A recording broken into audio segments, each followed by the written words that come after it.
Thank you for taking the time to do this interview with me. Let's begin with your involvement in the Children's March of 1963. You're one of the many unsung foot soldiers of the Civil Rights Movement that many aren't aware of, and I plan to change that. Introduce yourself to me. I'm Janice Wesley Kelsey. In 1963, I was in the 11th grade at Ullman High School, and I had an awakening. An awakening. Yes. In this awakening, what made you want to march? I attended my first mass meeting, and it was because I had a girlfriend whose mother and sister were in the mass movement's choir, and she would come to school and talk about the mass meetings, and some of what she said perked my interest. But when I attended that meeting, one of the speakers was James Bevel. He was one of the young ministers associated with the movement, and he invited the youth to meet him in the church's fellowship area. This was at New Pilgrim Baptist Church. And he started to pose some questions, and the things that I learned from what he asked made me want to be a part of it. And what did you want to say when you marched? Well, I wanted to say that I was equal to anyone else and entitled to the same privileges and rights as anyone else. And as strange as it may sound, I wasn't completely aware of all of the things that I was being denied. And so when I became aware, I was very much interested in changing that situation. In the 60s, I can't imagine being in Birmingham, Alabama. Obviously, being black in America is already a hardship, but under Police Commissioner Bull Connor, that has to be something else. Describe to me what it was like just going around Birmingham and seeing some businesses that just said whites only or no colors allowed. Well, I was born into that society, so that was all I knew for my first 16 years. I didn't like it. There were things that I really had disdain for, but I didn't think I could do anything about it. For example, if I would ride the bus into downtown Birmingham, there were seats assigned white only and colored only. And sometimes there would be no whites on the bus, and there were no other vacant seats on the bus. And I paid my money, but I could not sit. I didn't like it. When I would go to J.J. Newberry's and buy a hot dog and a Coke, I couldn't sit down and eat it. I had to stand and eat it. And I wondered, well, you know, how much are they paying for their hot dog and Coke, the folk who get to sit down? So there were things that I was aware of, that I saw, that I didn't like, but I didn't recognize that I had the power to change it. Until you marched, that was when you knew. Right. Now, I'm just going to jump forward in time. In today's society, we're living in a post-racial America. In case you aren't aware of this term. Is it post? Okay. It's this fantasy world where the U.S. is free from all racial discrimination and prejudice. I know. This phrase ironically came about after the election of Barack Obama in 2008. Do you feel right now in 2020 that we're in a post-racial America, or are we still in a racist America? Very much racist. Racism has raised its ugly head, and it's glaring in our faces. And what troubles me is if we don't recognize it, if we don't recognize that kind of history, we are likely to repeat it. I was very proud to see Barack Obama elected as president, but that apparently angered some other people in our society who have sought hand and fist to overturn that, to turn back the clocks of time. Now, we've seen more and more on the news about unarmed black men and women being killed at the hands of white police officers and white supremacists. Now, you marched so that I can have a better life, but now it seems as though that it's still being repeated. Do you feel that Black Lives Matter, that the younger generation has just risen up and said enough is enough? Do you see that as a continuation of the Children's March? The fight continues, and yes, the baton has been passed on to you and your generation. I did what I thought I could do. We had a nonviolent demonstration, and we took days of it. We took dog bites, we took jail time, we took beatings with police batons, but we got the laws changed. Now it's your time to take up that baton and do what you can legally to change this atmosphere, because it certainly is not dead. People always assume that the next generation will be the next one, but it feels like almost we're in a loop. I concur. And it may be the responsibility of some of us who participated back then because we wanted to make it better for our children. But maybe we didn't share enough with our children as to what it took to get to where we were, because it's going to take the same thing to keep us marching forward. Because you were, as a teenager, how much dedication, how much time did it put in to actually get to this point? Well, as a teenager, what I did initially was attend some student nonviolent workshops where I was informed of some of the inequalities that I was subjected to, but not totally aware of. So my first thing, you have to become aware of what's going on and not just accept what somebody says. You've got to find out and do your research and know for yourself what exactly is going on. If that doesn't prompt you to do something about it, I don't know what else it would take. Last question for me. What do you want to say to people about race, and what do you want to see change in the future? Well, the whole premise of what we did was to level the playing field. It was not to make me better than anyone else or give me a leg up.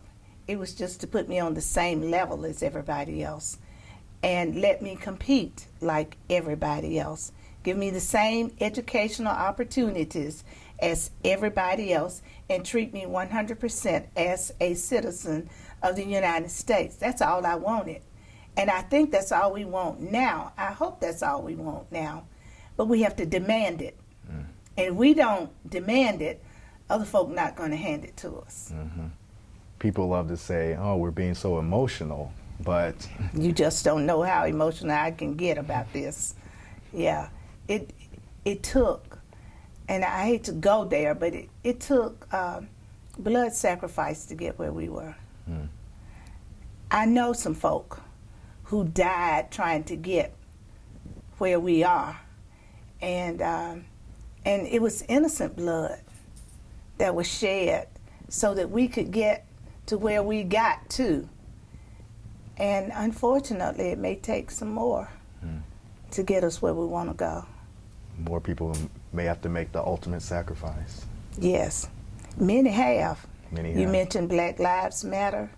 Some folk don't think Black Lives Matter, and they've taken it for granted. So blood is continued to be shed, but we got to put it on the right road and know what it's all about. Thank you, Miss Kelsey. Oh, you're welcome. You're welcome. I'm just Ricky Powell. I am now a 71-year-old man who was involved in the civil rights movement because I needed to expand my horizons. I wanted to be something, and I felt that the way I was living because of conditions of the world were stifling, and so I took a chance. Let's travel back in time to when you were a teenager in Birmingham, Alabama in the 60s. How old were you when you participated? I started when I was 15. I was in the 10th grade at Samuel Oman High School, a school located on the south side of Birmingham. Okay, walk me through it. What made you want to march? Better conditions, opportunities to expand my horizons. I wanted to be in theater, and had an opportunity to see some theater at one of the white theaters here in Birmingham. It was a special arrangement because we were not allowed to integrate theaters at that time. But between my teacher and the director of that theater, we got an opportunity to see a particular play called The Boyfriend that my school, Almond High School, was going to present. And I was going to portray the lead role, so I wanted to demonstrate so that I could get an opportunity to not only just go see it on a special occasion, but at any time I would want to. What did you want to say when you marched? That I'm here, and that I am important, and that everybody who participates in this American experience is important in one way or the other. Now, as a young black male, I think I'm still considered young, I can't imagine what was life like during the 1960s in Birmingham, Alabama. Being black in America is already a hardship, but living in Birmingham under Police Commissioner Bull Connor, that had to been something else. Describe to me walking around Birmingham and seeing, businesses that said whites only or no colors allowed. It was a way of life. I hope it doesn't sound that I'm being flippant or blasé about it. It just was what it was, and though most people found it to be a degradation to our race, because if anybody were to revisit the history of this country, the backbone of this country are the African slaves, the African people, the Negro people, the black people, the brown people, who were brought here against their will to make this place better, and never were given the opportunity to share in the profits of what they had made. Mm-hmm. In today's society, we're living in a post-racial America. In case you aren't aware, I'm sure you are, but a post-racial America is this fantasy world in which the U.S. is free from all racial discrimination and prejudice. This phrase appeared ironically after the election of Barack Obama in 2008. Do you believe right now in 2020 that we're living in a post-racial America, or are we still living in a racist America? I contend that it's more racially biased now than it was even back in the 60s. It's more tribal. It's more alienated because with the election of Barack Obama, my feeling is that white people felt that they were becoming a minority, that they were losing their power, that they were somewhere in there becoming less and less privileged as they had appeared to have presented themselves through the years. White privilege was not something that was taken lightly. It was either a reward for being white, or it was just a reward because you were born into a situation. Now you said something very controversial, quote unquote, when you said that America is more racist. I lived from 1948 to now. I had an opportunity to live in New York, where during the early 70s, it was almost a pie in the sky kind of attitude. There was a lot of work, a lot of theater work. I was working on Broadway. I was touring the world. I had a lot of friends, white, brown, Asian, the whole 9 yards. We all worked together. It was nobody trying to either outdo or outshine the other because of being racially different. We all worked together to accomplish goals and to make sure that some of the things that we all aspired for were accomplished. But after and during the election of President Barack Hussein Obama, it was noticeable that at the very beginning, on the day that he was sworn in, that the Republicans, all white for the majority, were already having meetings, setting up ways of how they could block this man from every effort that he had to try to make America a living place for everybody to flourish a little bit at whatever levels they were at, and maybe at some point to catch up. But that was never realized. It's just like even in the civil rights movement, the idea was very strong, but the reality was never realized. We've seen more and more on the news about the killings of unarmed black men and women at the hands of white police officers and white supremacists. As a result, my younger generation of black men and women have risen up and said, enough is enough. Black lives do matter. Do you believe that Black Lives Matter is a continuation of the Children's March of 1963? I do. If we, as you and I are now discussing, would just even reflect a little bit, not even going back to slavery. People who used to say that black people were shiftless and lazy and all this. The question that I pose is, if we were so lazy, why then would those affluent Americans take a boat for 2 months to Africa to get Africans and restrain them by chains and boats and whatever, and then bring them back and have them work and build America under the auspices that they were overseers of these Africans and then keep them down? My question then arises then again, how then would men who want to be a part of the war force in their uniforms back in World War I, sitting waiting to be discharged, be hung? Or how about the Tulsa situation there, the massacre there? You know, because people are trying to thrive, even though it was later found out, I'm told, and I need to find out for verification for myself, that it was a lie that permeated the whole incident of the massacre beginning. What about the things when they hung 247 people in Arkansas? So yes, we are living the same things then as we are now. The only difference is the law still abides like white privilege, guns in charge, you still do it. It's nothing changed. It's just a different day. You're saying it's just, we're still in a white power thing. You know, if you're white by God, you're white, you're right. Now, I'm sure you're aware of, you know, people are saying like, oh, you're taking it too far. We don't do all that anymore. It's just, you're just blowing things out of proportion. What do you say to people like that? It's a situation where you find yourself, you need to save your breath. Because once an individual has his/her mind made up on how they see or perceive a certain thing, as correct as you may be in your answer to them, they'll never believe it, they'll never agree with it, and they'll never do it. So if you say it once and you find yourself talking to a blank wall or something like that, let it go and go on about your business. Now, Black Lives Matter movement, a lot of white people have pretty much said that these black children, they're just being chaotic. There's no plan involved, or they just want anarchy. But when we go back to the Children's March, you guys were called pretty much the same thing. So what do you say to people like that? If we were just a little bit more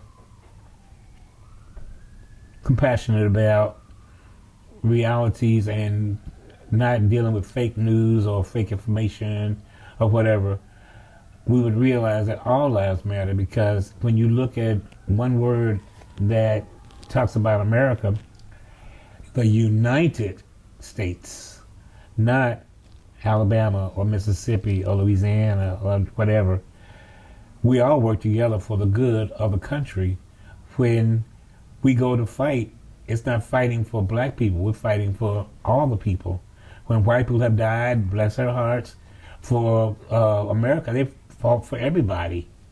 And that's what it's about. But it only takes one individual to start a statement of misinformation, and you say it to the right person, and then it becomes 3 or 4, and from 4, 8 on up, until it becomes something that people believe. It's just like the president we have now.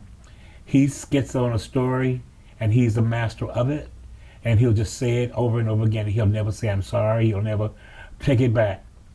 It just goes on. And so people then start, well, if he said it, then it's got to be true. And that's what happens to us in America. Last question.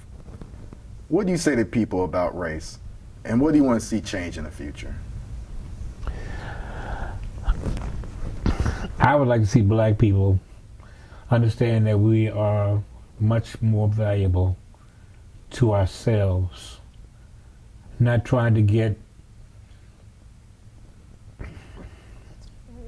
appreciated by anybody else but ourselves. I post pictures on my phone about beautiful women, but in doing that, I look at all of the black women who were maybe not as beautiful. Recently, I got a chance to see the movie Harriet, and I saw her strength. There were people like Azealia White, one of the first white black aviators, okay?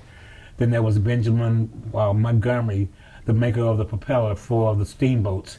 There's just so many things that black people have created that never got patents for, and never got rewarded for, or never got monetary satisfaction for. But if we find out, I would like us to just appreciate ourselves. We are important. We are dutifully do what we're supposed to get. And because of that, black lives matter, just like every other life matters. You know, Malcolm X said in his speech that who taught you to hate yourself? It's just like when you hear all the songs that are degrading, I'm a bad word, I'm a bad thing. And when children are wearing all these different costumes, it just takes you down to the level of that particular look, or the conversation in the songs that we're hearing that the rappers are saying. I got nothing against the rappers because they're expressing themselves. But anytime you can denigrate and everybody starts to remember those words instead of the words that are uplifting, you become that. That's why it matters. It matters for us to try to elevate ourselves, educate ourselves, try to make sure that in educating ourselves, we then involve everybody around us who wants to go. If you don't want to go, and I'm not talking about just black people, I'm talking about us as a world. Because when the climate changes happen, they don't happen just for us, they happen for everybody. So let's include everybody, because we all matter. Thank you, Ricky. Okay, my name is Eloise Ford Gaffney. I joined the movement when I was 13 years old, and I joined not the Carlton Reese, but the Alabama Christian Movement for Human Rights Choir under the direction of Professor Carlton Reese. And I think that had the most influence on me to actually get more involved. I went to the mass meetings for a good while before I actually joined the choir. But after joining the choir, I stayed active. I was still in high school, and every night they were having mass meetings. So we went every night, and I was singing in the choir, and a lot of folk don't know it. They were like, "You really knew Martin Luther King?" I was like, "Yes." We sat right behind him singing every night at the mass meetings. So that had a great big influence on my music, ability and music involvement. Now I'm, I was choir director at Lily Grove Baptist Church for, probably 45 years. And since then I have left and joined Livingstone's Temple. And I am over the Women Division of the Gospel Music Workshop of America, Reverend James Cleveland, founder. I'm also a member of the National Board of Directors of the Gospel Music Workshop of America. Can you describe to me the atmosphere of those mass meetings? Oh gosh. It was very exciting to me. You know, the things that we were facing, it was really trying times. But when you would go to the mass meeting, it would kind of help you to really prepare yourself for what was to come. we knew that Bull Connor, sometimes even while we were in the mass meeting, he would be outside in the little white tank. So it gave us a really, just kind of strengthened us to know that the journey would be hard sometimes, but it was energizing. And a lot of people said that singing in the choirs, singing motivated the people so that they said we sang them out of their seats and into the streets. Okay. What led up to your involvement in the Children's March when you marched on May 1st and May 2nd?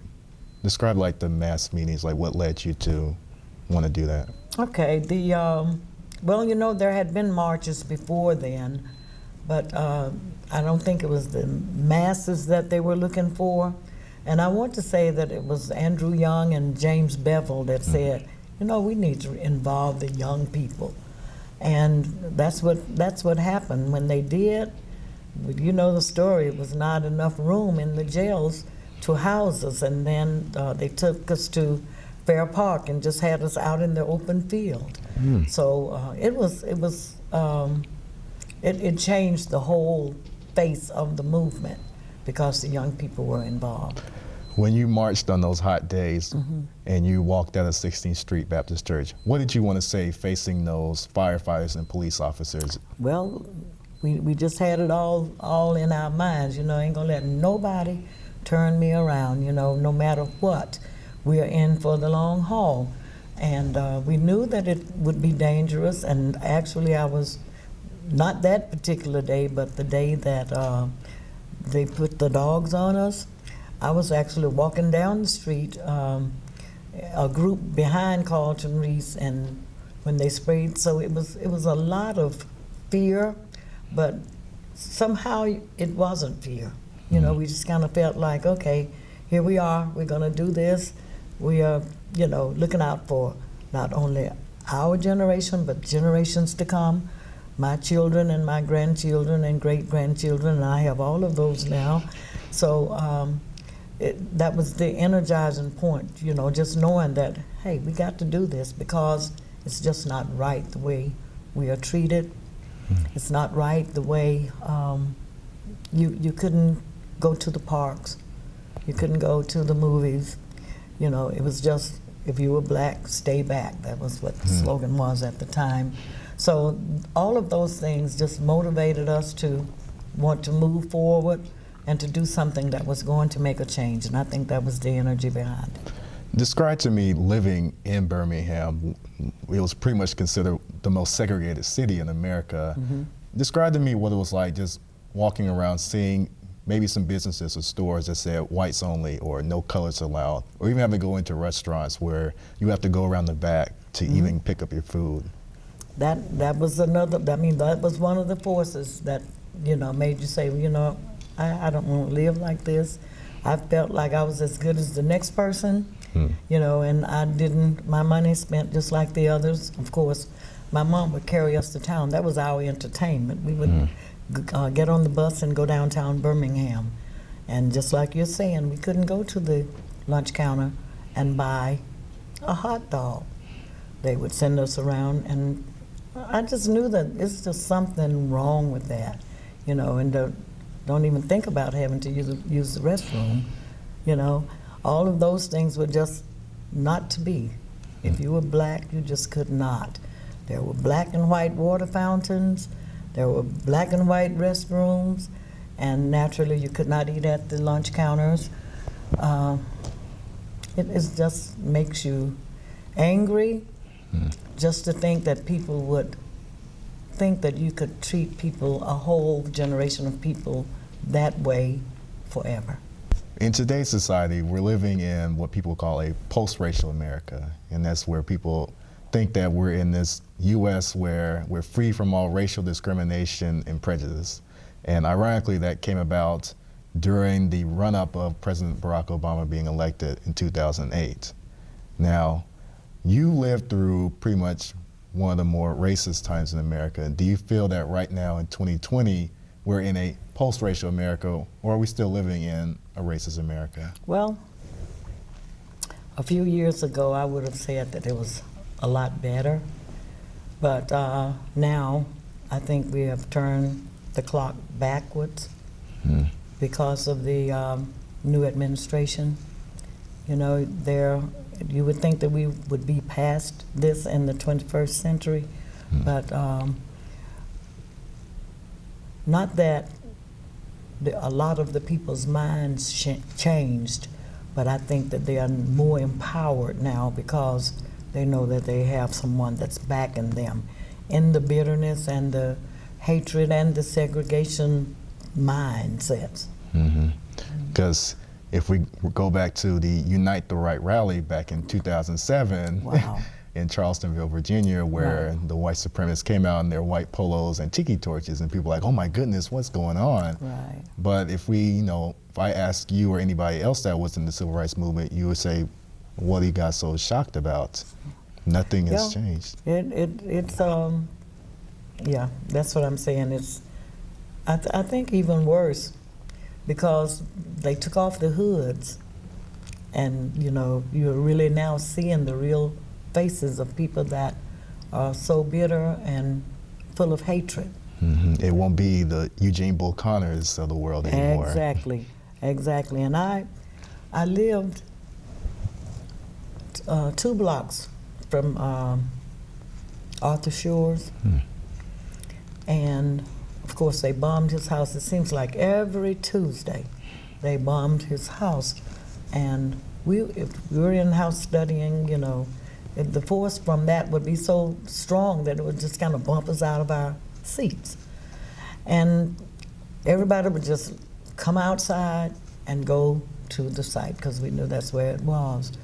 And the police were not very nice. They would, like, get back in the house, and, they would call us the N-word. And one of our neighbors was sitting out on the porch, and they, came up with the bayonet, saying, get back in the house. And he didn't move quickly enough, and they stuck him with the bayonet. I mean, you're just really seeing this. And we know that it wasn't because they were trying to keep order, because it was not disorder. It was just that they were bitter and saying, I dare you to think that you can come out. And because we just went out. We knew that the police were there, and we knew that the police were mean and would do anything. So we were just brave enough to stand up against them. Birmingham's gone through many, many nicknames. Now it's called the Magic City. And I always tell people, well, we were known as the most segregated city, and we were also what you're just describing as Birmingham for the many bombs. And the tragic city. We were known as the tragic city. Yeah, it just amazes me, the story you're just telling me about literally a city where they were just bombing black people's homes, and people were just like, what's wrong with that? Yeah. And you see that even today, we still see black churches being bombed or destroyed. And this, to some people, many young people, like, what's the point of us still doing this? What do you say to people like the younger generation where we want to get involved, but we still see stuff like this happening? What's the point of us still fighting if you guys fought the fight, but it's still going on today? Right. Well, it's your turn. You can't give up the fight. You have to continue until we feel that we have equal rights and social justice. That's for everybody. It's a lot of things have changed, and a lot of things remain the same. We got better jobs, and we didn't any longer have to operate the elevator. That was pretty much the job that we had in the big department stores like Blacks and Parisian downtown and Kessler's and the big department stores. The only thing that a black person could do was to operate the elevator. Okay, then after the movement and the marches, they saw that, well, we were smart enough to sell a dress. Right. You understand? We were smart enough to be an accountant in a large firm. So those things really changed the face of America. Like you said, going back to the Children's March, because it was so violent and brutal, just to see it on the news that they are really putting dogs on these people and putting dogs on these children, fire hoses. It was real. It was real. It happened. We don't see peaceful demonstrations as much today. They are violent, so that's the lesson that we'll have to learn all over. Dr. King said nonviolence. If you didn't think that you could be nonviolent, he asked you not to come out. Yeah. Nowadays, younger generation of black people have pretty much said enough is enough. Black lives do matter, and we're tired of seeing all the racial injustice. Do you see the Black Lives Matter movement being a continuation of the Children's March? Yes, I do, but a lot to be learned. In the Black Lives Matter, most of the time it turned to violent demonstrations, and we don't have enough artillery to stand up against the police force. What advice would you give to people that want to get involved in racial injustice, who are a part of Black Lives Matter, who may want to be a part of it? What advice would you give to them? To be nonviolent. You have to come forward with your ideas and all, but you got to face the Bull Connors of today. You can't fight them. You can't. Well, I would say that it's so much stuff with guns and stuff now. I mean, but what's the point if everybody is shooting and being killed? You still haven't won a battle. You might think you've won the fight, but you haven't won the battle because it's ongoing. Just like my children are witnessing things that I didn't, some things I didn't witness, some things that they're not witnessing, but it's still a battle. It continues. Thank you, Miss Eloise. You're I welcome. appreciate it. You're welcome. My name is Leroy Smith, Jr., born and raised in Birmingham, Alabama, not very far from here, in a community known as Brown Hill. Went to Spalding Elementary School, then Ubman High School, but I have been a lifetime member of New Pilgrim Baptist Church. During the Civil Rights Movement, not only did I have an opportunity to march with and be a part of the movement, but as a smaller child, I had the pleasure of meeting Dr. King and many of the civil rights leaders of the time because of the involvement of Nelson Henry Smith in the New Pilgrim Baptist Church. And he vehemently insisted that the children be a part of everything that went on at the time.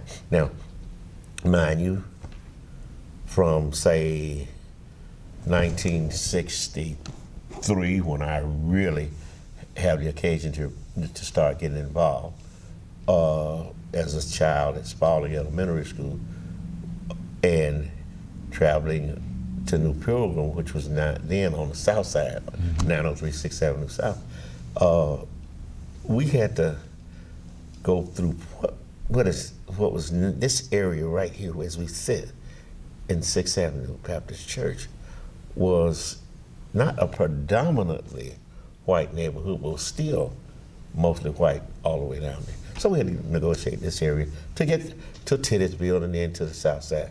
So we had the occasion to see a lot of things growing up that we didn't realize at the time was unusual, but it was right on. It was in keeping with what was going on with black people being discriminated against as far as the neighborhoods and things are concerned. But anyway, getting back to the church activity, I got to go back to the church. Of course. Because that's what kept us involved in it, my parents. My father was one of the individuals who had been raised in a place called Plantersville, Alabama, and he had his share of encounters with racist white people. And as the movement got into play, we were going to the mass meetings, which were held usually downtown or 6th Avenue Church or New Pilgrim or one of the churches, 16th Street Baptist Church, of course. and some of the Methodist churches over there. But we would go with our parents. He would take us, Mama and the other people would be with us. And we got a chance to see what a mass meeting looked like. And the men that were in charge, the Dr. Kings, the Reverend Shuttleworth, and others. But I still didn't have an idea that this was history in the making. And all I knew was we were going to a meeting on Monday night or Wednesday night, whatever night it was that Mom and them said we had to go to with them. But I learned a lot and watched. And during those periods of time, we started to realize that, okay, there were going to be marches, and then the children were going to be involved in the marches, and much to the dismay of our parents, because they weren't in that time.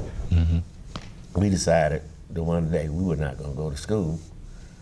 My sister and the older crowd were a little ahead of us, some of the ones that were arrested, and they went on and went downtown, called the Blue Goose. You know, it was a bus service, the only bus service that went beyond, say, 6th Avenue into the western area and got downtown. But here, the fellows and quite a few of others had to walk. I was in the 7th grade at that time at Spalding, and we did that a couple of days. That was in early May, I think it was. And anyway, that was the first time I'd ever seen Eugene Bull Connor, you know, other than on television and whatnot. I saw him at Kelly Ingram Park. And that day, a lot of young people had already marched out of 6th Avenue Church into the park, been arrested, and they were, that day, using the fire hoses on people. Well, you know, that was fascinating to us because we didn't realize how, you know, damaging a fire, the pressure coming from a fire hose could hurt an individual till we saw a grown man get plastered up against a tree. And, you know, that's one of the things that stick in my mind to this day, seeing that kind of thing. Yeah, I see those pictures. Yeah, the pictures, and they're just really, you know, cutting at the surface of it. But anyway, that, you know, fearless young people still wanted to see more, so we hung around that day, and we couldn't get arrested, so we came back home. And it was the next second trip that we came, when we, like I told you earlier when we were talking, in general, we had a chance to not get arrested, but since we didn't want to call it a day, we walked all the way to Fair Park. You're upset you didn't get arrested. Yeah, literally, we were. Especially when I found out there, because someone to our senior, and I cannot remember for the life of me who it was, said, well, they didn't arrest y'all because you all were too little. Well, and then I found out later that a good friend of mine and a close relative of yours, I'll just say, he was much younger than me and had been arrested. And another young lady, Miss Taylor, Lynn from Titusville, Lynn, had gotten arrested the same day, I believe it was. But anyway, we decided we'd walk to Fair Park, and we did. We didn't find either one of them, but we saw, you know, hundreds of other young black people on the other side of the fence. That's when the first time I ever got an inkling of what being in jail might be like. And I kind of like thought, man, maybe I don't want to get. I can remember thinking like that. But it was still kind of fun and games until we came back home and told our parents about where we had gone and what we had done. They were upset that we had gone to the march because they wanted us to be a part of the movement. But the fact that we had to negotiate that predominantly white neighborhood walking from Fair Park back home to where we were, considering everything that had gone on, or was still continuing to go on, and wasn't nowhere near finished. But it was it's an interesting time. It was like, after that, things became like a blur because people got locked up, you know, went to jail and whatnot. We still continued to go to mass meetings, and life went on. And the way it was, you know, we couldn't miss more than a couple of days out of Of course, school, you so know that was over. Those of us for right there. until I got to high school. And that was another time, really. But growing up in the 60s, in this part of town was, like I said, we were kind of constantly walking a tightrope getting between one neighborhood to what I guess what others might consider friendly. So back over in Titusville. But I'm living testimony that, everybody didn't get hurt or killed. Just wanted to get arrested. Describe to me like Birmingham, in the segregated Birmingham back in the 50s and 60s. Oh man. Okay. For me, as I'm sure for many that were children at the time, did not grasp the concept early on, except the way things actually look. Black and white. No, they didn't say black. It said colored. Colored. Colored water fountain, colored restroom, white water fountain, white restroom, and it was quite evident what the difference was. That the facilities were better, and certainly the water fountains and that kind of thing. That's when we used to ask those questions, and then they started to explain to us, that's just what the colors have to eat here, or you couldn't eat here. If you eat there at all, it was down at the corner. You had to go around to the back to pick it up. I'm just trying to give you an overall idea of, there were no McDonald's or Burger Kings. There was, I guess it was fast food of the day, places downtown where we went to eat, or cafes and whatnot. And you dared go to Crest's or some of the stores downtown and sit at the counter, because that was reserved for whites only, period, at that time.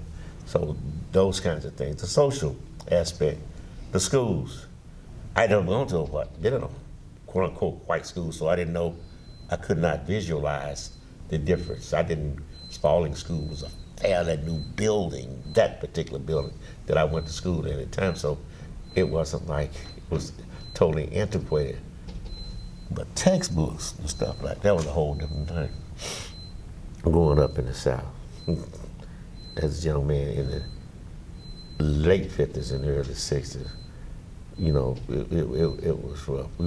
Like I said, one of the more frightening things, my mother always got her hair fixed on Friday night, and we would drive from Nassau Avenue down to Denison Avenue right here. Turn left to go to Powderly. Well, most Friday nights when we came back, there would be a burning cross at the intersection of, I want to say that's Jefferson Avenue and about 24th Street, where there was a lumber company at the time, Belgic Lumber Company. Well, Daddy said that was just white folk burning a fire. And later realized that was actually a cross burning. And then you get here to this intersection traveling the same highway, and there was another one right there. So he was the kind of guy that really just went on and told you stuff sometimes when you start getting a little bit bigger. That they marking off there, that's where you're not supposed to go no further where that cross is. So they're marking their territory. Marking their territory. I said, oh, really? I said, well, no crosses on my house. He said, no, they ain't gonna be. And I didn't understand at the time that they were kind of looking out for us.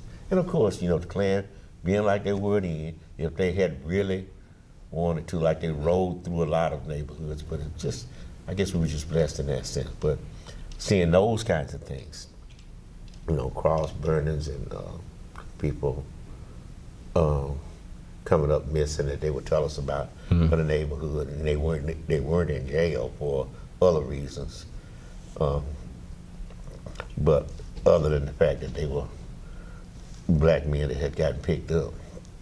On Friday night, somebody come back beat up in the neighborhood, and that's because they were walking through one of those neighborhoods and too late for that kind of thing like that. Fortunately, not killed.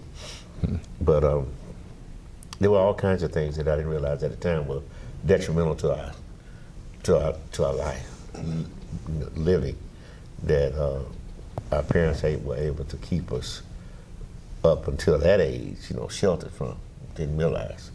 people oftentimes use the term that we were poor and didn't know it, when we were blessed, poor, and, you know, and somewhat safe over here and didn't know it, as compared to other areas of the city.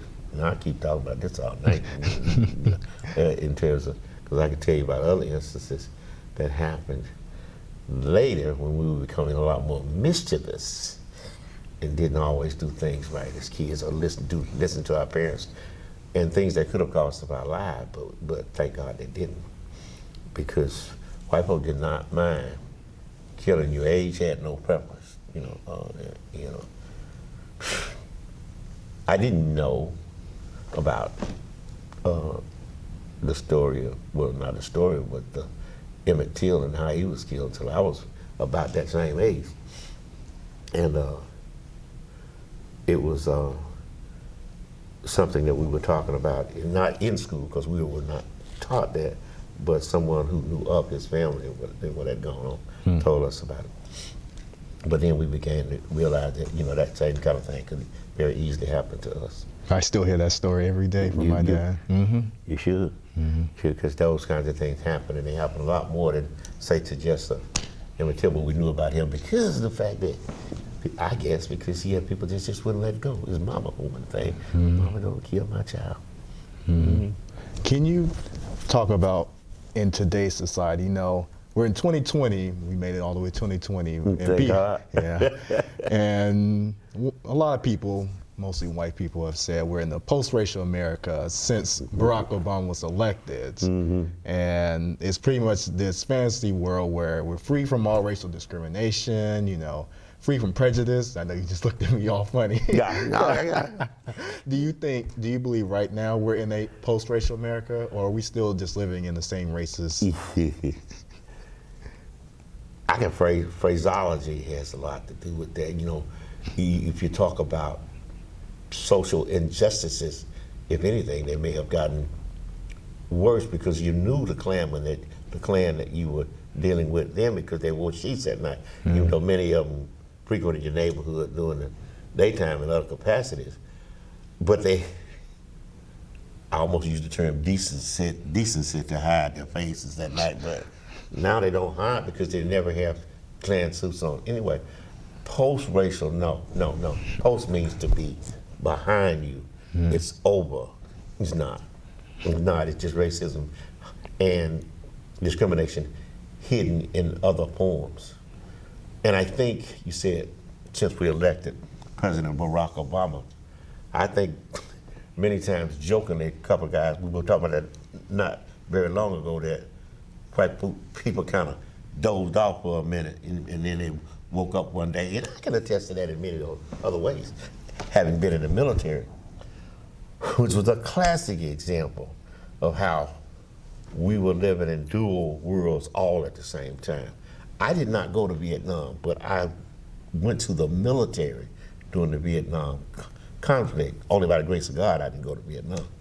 But I had, on good account, several guys that I served with later talked about when certain things happen here racially. And from a racial standpoint, case in point, and let's fast forward a little bit based on what we were already talking about, when Dr. King was assassinated in Vietnam, on that particular day, a young man told me, man, he'd never been so hurt in all his life. That when a guy he'd been sharing foxhole with for any number of days in time was the first guy that whipped out a rebel flag and ran it up the pole and said that that nigger King been killed. This was 1968. Parallel to my life, because I was just getting ready to go in the military at that time, because I was just still a senior in high school.